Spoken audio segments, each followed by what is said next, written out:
Looking at 2.1.3, and this is part B on page 86 in the Grossman, just asking how do we go from something like this and how it interacts with rhodium to get to an intermediate with rhodium involved, and then how it's going to react with something else.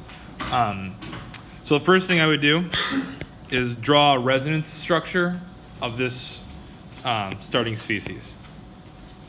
So let's just redraw it, perhaps, in a little clearer manner.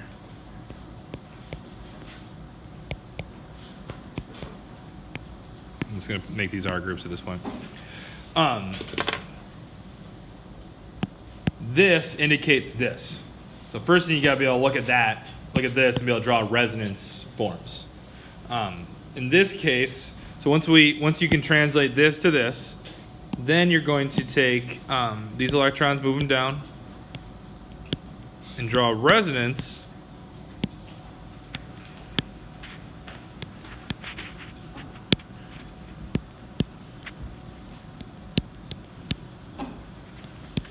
nitrogen still has a plus charge. Now the negative charge is here in this carbon. Right? And this resonance form is the one where we're going to generate the carbene, essentially. And now how the rhodium interacts with that, I'm not too worried about that, but what I would tell you to do, right, so you can get to this point, we all should know, okay, I have a carbon with a negative charge with a good leaving group, right? That's more electronegative. Let's just let that thing take the electrons in that bond. Leaving behind a lone pair, reaction arrow, so what was left behind was the lone pair, and we made N2. We've balanced our charge, right? Plus and a minus. Now we're neutral. Carbene is a neutral species. sp2 hybridized, all that kind of stuff. Now, how do I want you to show this interacting with rhodium 2? So the way they show it is, and this is kind of weird, so if I take this back up, move it over a little bit.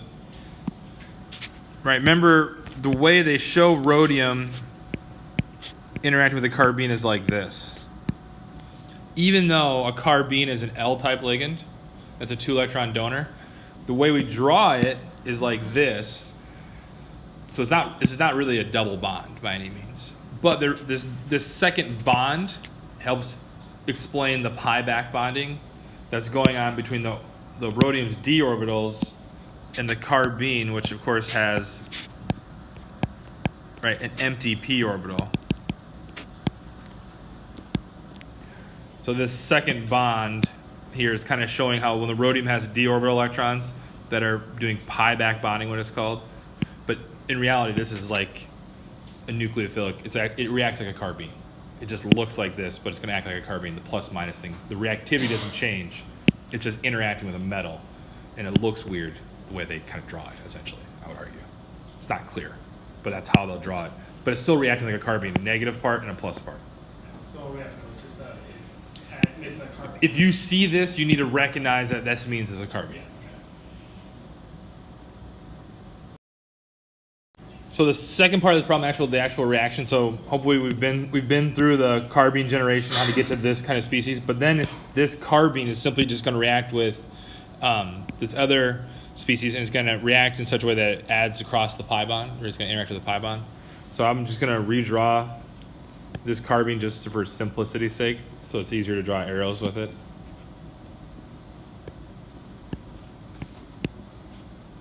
I'm just going to draw it as a plus minus.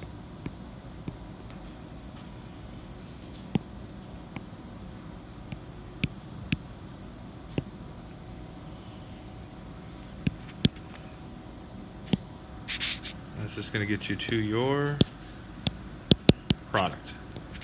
So it's one of the 4 ways carbenes react. Right, adding across pi bonds, reacting with pi bonds. So that's the product. So looking at 1C for the end of the chapter. So this is an interesting one. So they actually, let's see, you're given the product. So let me draw the product in here quick.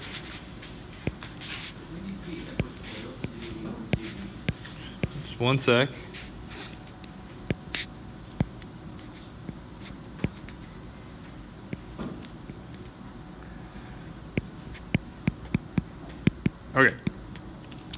couple things. So in this case, you should be able to look at, so if you're given the starting material and given the product, you should identify what kind of reaction it is. So what kind of reaction is this net? It's a substitution, right? It's a substitution. It's the net substitution. So what does that leave on the table for us? As possible types of reactions that we've learned, that could be SN2, SRN1. It could be the elimination addition. It could be the addition elimination. And we've even learned SN2 prime as well. So let's just try to eliminate possibilities of what the mechanism is from our list. So it can be SN2. Why? Tertiary. Tertiary alkylamide? No. Why can't it be elimination addition?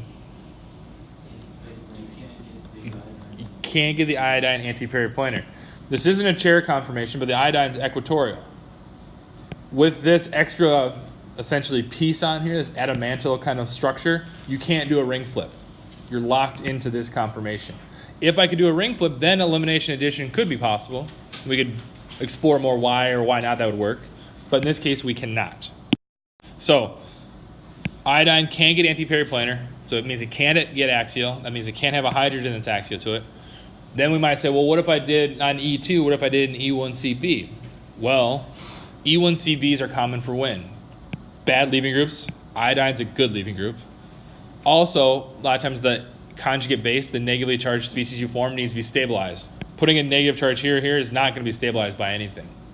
So the E1CB mechanism to get an elimination seems very, very unlikely because of that. So I would argue we can cross out elimination addition. Can we do addition elimination? No. Right, because there's no real pi bond to add it, right? So that doesn't really make sense. Can we do SN2 prime? SN2 prime kind of inherently means we have to have some sort of conjugation or pi bond near the leaving group. Don't have that here, right? Because SN2 prime implies that you're attacking a different carbon than the carbon attached to the leaving group. That's not going to be the case here. So we're stuck with SRN1. Okay. What's going to happen here?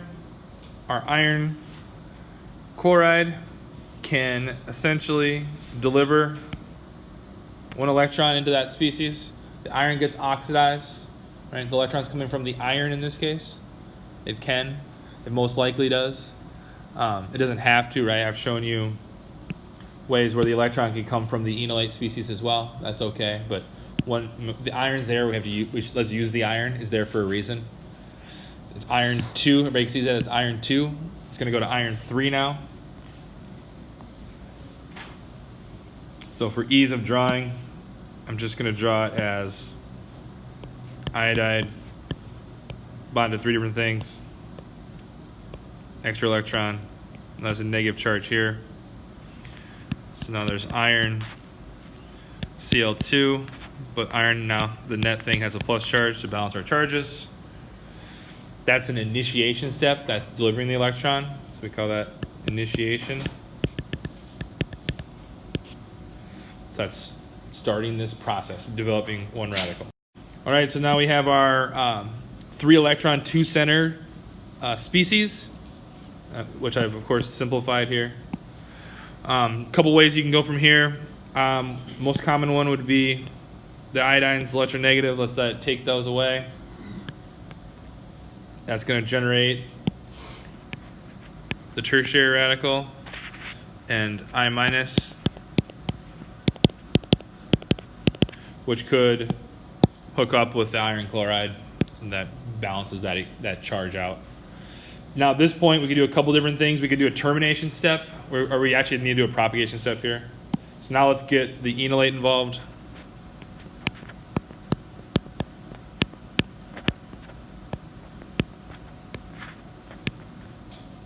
Right, remember radicals are electron rich or electron deficient?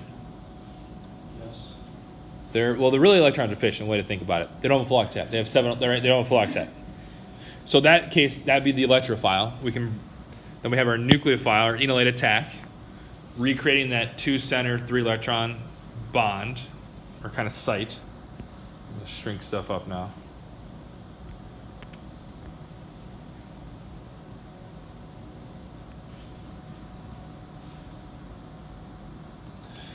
So that's a propagation step, right? We're regenerating another radical, right? We created a radical, right? This first step we created a radical.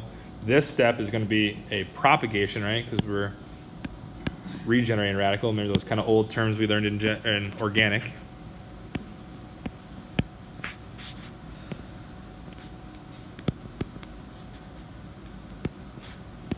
Be very careful how you draw these, right? There's still a carbon here.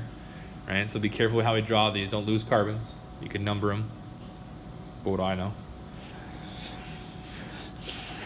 So there's a propagation step here. That's what we did. We did a propagation. So propagation. So we've regenerated a radical, balance our charge, negative charge there. So now we can either propagate again, but we need to, let's just finally make this product. We could say let's do a propagation step, and then I could show a termination step as well. Let's say this found some enolate. Remember,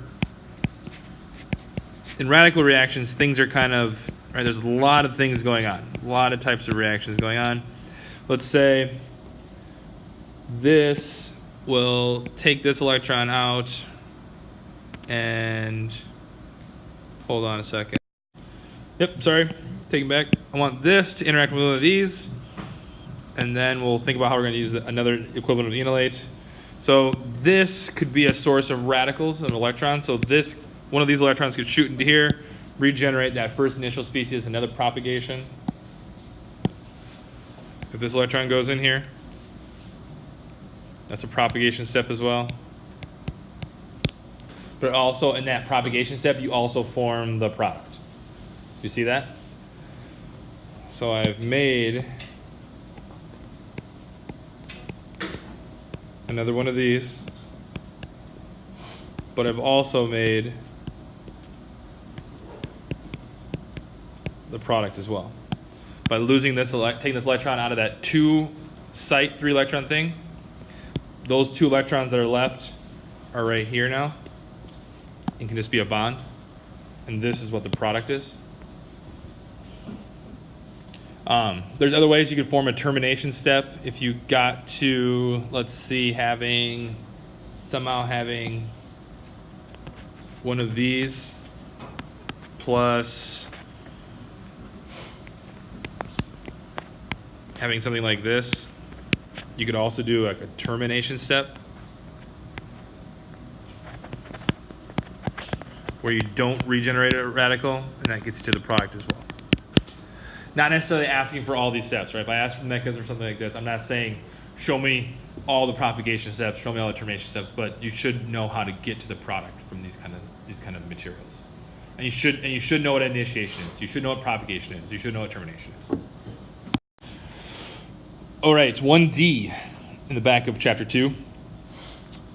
The question here is, I'm not going to show you the product. Let's say I didn't show you the product. Actually, I'll draw the product. Why not? They show the product, but I'm saying, would I necessarily show you the product on the test?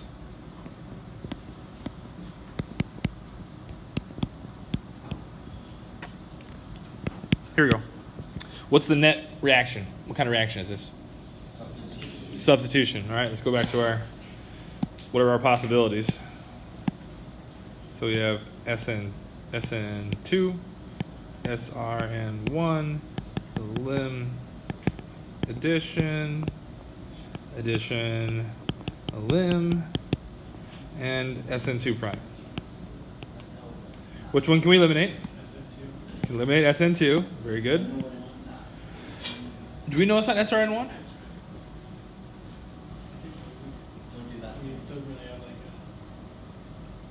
So there's a couple reasons, right? So obviously there's no light source, there's no metal. Easy. Doesn't have a super good leaving group. Not that important for SRN1. What's maybe you're interpreting the super good leaving group having to do with, right? In SRN1 you make radicals. You need to have a leaving group that could stabilize a radical. You need to have a starting material that could stabilize a radical, right? So you're thinking resonance and size. So now So this is, if I turn this into a radical, I could, but remember all those enolate, I can't stabilize a radical here with resonance. My leaving group, what I net lost was NO2. NO2 certainly is not the same as like an iodine, like size-wise, or another enolate as a leaving group. Right? NO2 is a good leaving group, but it's not a good radical kind of leaving group. Right? So it's a little different. So think about those big atoms and that resonance stabilization for those SRN1s. So that's where I'd be thinking, not just about the light or the metal not being there, that's easy, but really why resonance stabilization, leaving group, stabilizing a radical as well. All right, so maybe we've eliminated SRN1. SN2 prime doesn't really make any sense because where the thing we're adding ends up on the same carbon as the leaving group, so that wouldn't be SN2 prime. Now we're at elimination, addition, addition, elimination. So which one is it going to be? There's a couple things to look at. It could be both, right? It could be both. And if it's, how would we know? There's a couple of different ways we could know. Somebody give me a reason why you know it's addition elimination. Well, you would theoretically only get the one new product because. For addition elimination?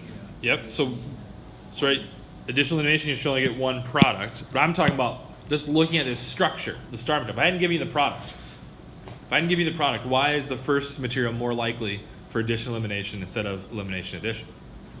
The NO2s are donating electrons to They're donating or withdrawing, right? Right, yeah, backwards, right? So if I showed you this, everybody would be like, oh, that's super reactive because this chlorine's withdrawing electron density. This mechanism, right, when you add something here, that's an addition elimination. You're doing the exact same thing. Imagine this little piece right here is just like this. You have an electron withdrawing group on a ring. It's going to make that carbon that much more electrophilic. So that's a reason why to think about addition elimination is a really electron deficient ring, which is similar to what you've seen in carbonyl chemistry. It's the same mechanism, addition elimination, just in a little bit of different context. All right, so that makes sense. The other thing, right, is the products. If we look at the products, addition elimination only gives one product. Elimination addition would give two, right, because it would create a benzyne. So let's do the mechanism for addition elimination, and then we'll do the mechanism for benzyne afterwards. So we're kind of sticking with this. In this case, based on the number of products and the star material itself, it tells me addition elimination. And this isn't a great, super great base, methoxide. So if that's the mechanism, what we're going to do lone pairs, attack the carbon, like the electrophilic carbon next to the nitro, the NO2.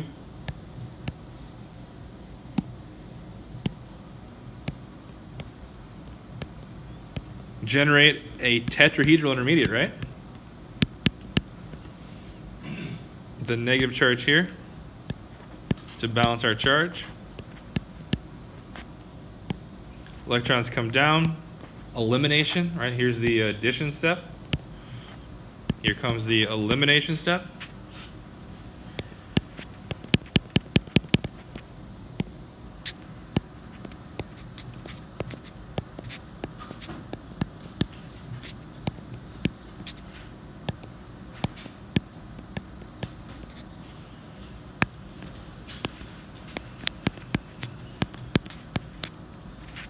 Right, and that's the leaving group, the NO2 leaving group. There's your negative charge, that's where that's at. So that's the addition elimination mechanism, at least to one product. And the key here was looking at this electrons drawing benzene ring made us think addition elimination. We could also draw an alternative mechanism with elimination addition. So now if we want to explore the elimination addition mechanism, which is less likely, but let's see what that would have looked like. First step, we need to do an elimination, which means we get rid of the leaving group right away in either a straight up E2 or a pseudo E2 kind of reaction. Usually it draws as an E2, even though it's probably more likely more E1CB or maybe even more radical-like. But you can draw this one as an E2 if you want to. But E1CB might be a better way to do it, all things being equal. So what that did, Sorry, I didn't understand. You said it would be less likely. Can you explain that again? why would this be less likely to be E2? Elimination. I can't get these things anti-periplanar, so it's not a true E2, right?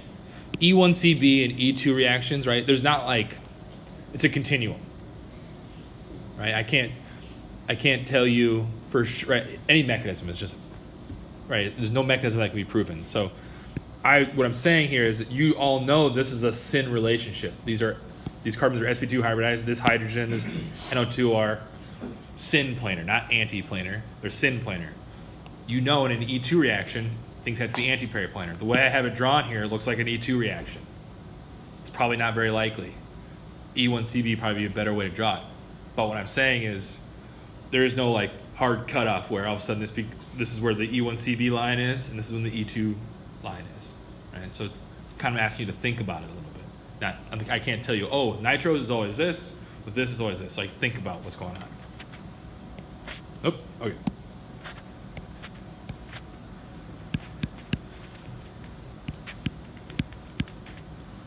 And we have some methanol. And I would assume we'd have more methoxide around. And now the difference here is, in this case, you have two different carbons now to attack, carbon 1 or carbon 2. And that's where you have a possibility to get two different products. Right? With elimination addition, you could get two different products. Now, with that said, with these other groups on here, maybe carbon 1 and carbon 2 are different, that's for sure, but maybe there is some regioselectivity going on where, hey, carbon 2 is just the more electrophilic site. So you won't be able to tell just by looking at the products what the mechanism is. Right? So let's say that's the case, where carbon 2 is the more electrophilic site.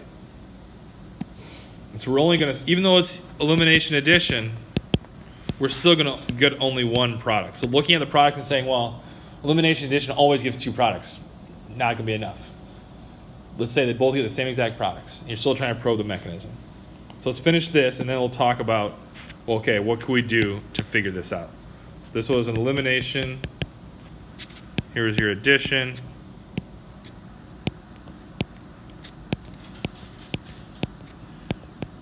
Negatively charged carbon. And then O2. Let's say this would grab the H from there, making that catalytic, and that gets us to the same product. Okay, so let's say we can't look at the products don't tell us. We can look at the start material and probably feel pretty strongly about the addition elimination because these are so electron withdrawing. But what experiments could we actually run to differentiate between elimination addition and the addition elimination if they both gave just one product? Think about what experiments you could run. So the idea on the floor is deuterate the benzene ring. And it has something to do with the elimination, right? So it's not even about the rate determining step. I mean, I would assume this is probably the rate determining step, right? Breaking that and making the benzyne. So in this case, this first step, what we assume is the rate determining step, involves hydrogen on the benzene ring, whereas the addition one does not. And again, I would assume, why would we think the addition is the rate determining step? Why is this step the rate determining step in the addition elimination? Carbanion formation, and you lost aromaticity. When you add this in, you lose aromaticity, so that doesn't seem very likely. Here, you're generating, right, on a less stable starting material, and I would guess the addition in here would be fast, right, because this is going to be reactive. It's going to react fast. This is going to collapse fast and become aromatic again because that's more stable. So the first steps in both of these are the rate determining steps, and one involves hydrogen. Excellent. That'd be the one that would probably, if you see a rate difference, then maybe you think it's elimination addition. If you deuterated it and you saw a rate difference, that would tell you it's probably elimination addition. Idea on the floor was deuterated methanol. So I'll start with methanol that has deuterium in it. But the problem with that, I was very careful not to put a solvent here, especially methanol. If I put methanol as a solvent, these two species would react with each other first. They would react with each other first. So usually in these anionic mechanisms, we're going to need an polar aprotic solvent, something that doesn't have OHs, NHs, things like that. Now, if you can be super, super dry, you can capture and see if an intermediate like this exists by adding in deuterated methanol after the fact, or deuterated water, deuterium after the fact, and then you'd see incorporation of a D in this spot when it actually gets quenched, perhaps a little bit. You can see a little bit. Just even seeing a little bit would tell you that this species exists, right? Good one. Another thing you could do, if it's addition elimination, if you added more electron withdrawing groups on here and the rate increased, that leads more evidence towards, by increasing the electron deficiency on the ring, that makes this mechanism more likely. I mean, it's evidence, but it's not clear cut necessarily, but that would help me think about, that means this is probably more likely. That's maybe the mechanism operating. There's one other really easy one that no one said yet. Maybe I'll say that for the exam. You can think about, what about the methoxide? Not increase the concentration won't matter because the methoxide is involved with both rate determining steps. Change it to a big pool. Make it a bigger thing. If it's bigger, that's going to probably make this less likely and probably bring in this mechanism to be more likely to take place, right? So if the reaction completely stops when you make it bigger, that tells you that it's probably this. If the reaction you make it bigger doesn't change much, then it's probably this, right? So the size of this, right? Because sterically speaking, this being small helps this mechanism a lot more, right? The other thing you could do, what if you don't have a hydrogen here anymore? Put a methyl group there. So there is no hydrogen. If there's no hydrogen there, can this mechanism go? No. If the reaction completely stops, then it was obviously this mechanism. If it keeps working, then it's probably this one. Touche. You need two methyls because, yes, there is, of course, two NO2 groups. Haha. So you need the dimethyl. Absolutely. But that would tell you, right? So good catch. If I only put a methyl here, I still could lose this methyl, right? There's still an H there. So that's still something, it certainly maybe would slow down if it was this because there'd be less accessible sites. But to be absolutely certain, let's throw two methyls right there. Good. 2B in the back of the book, in chapter 2, acid chloride, super reactive carbonyl carbon. Step 1 is going to react with sodium azide. So again, I'm assuming you know this means Na plus, N3 minus, but we got to draw out what N3 is. A couple different resonance structures. I don't like that one. I always mess this up. There we go.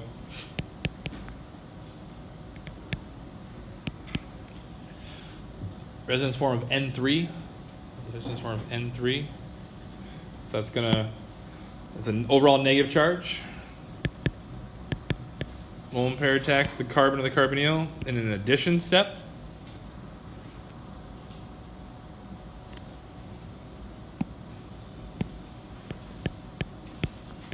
Addition.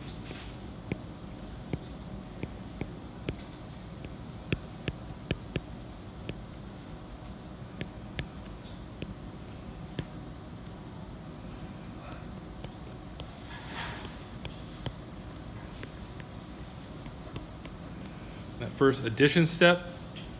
Next thing is going to be an elimination. Kick out the chlorine.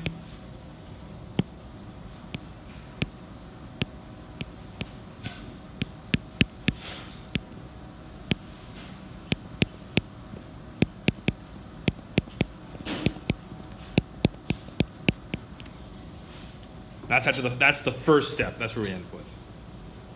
Now we're also going to need to draw out a resonance form here, right? Because hopefully you've recognized in the product we're short two nitrogens, and that's going to be coming from N2.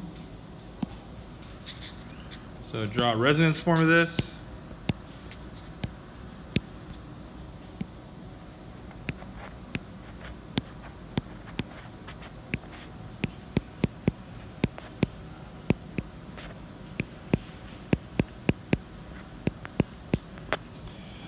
Now this is where the heat comes in. You're going to need a little bit of juice to make this rearrangement take place. Hold on a sec.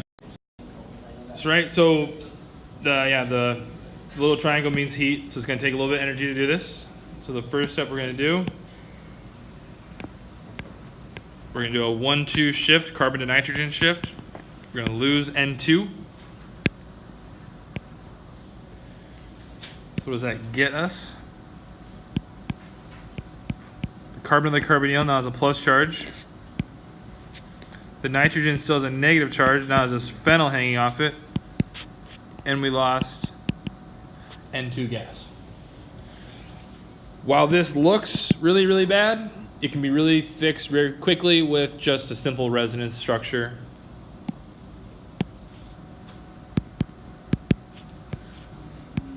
And that gets us to the product. Hold on a second. I drew this wrong. That's not an isocyanate. What I drew was something else. Sorry. Erase. Why don't you erase? Too good for your home? There it goes. It's attached at the N. See. Oh. Sorry about that. There you go.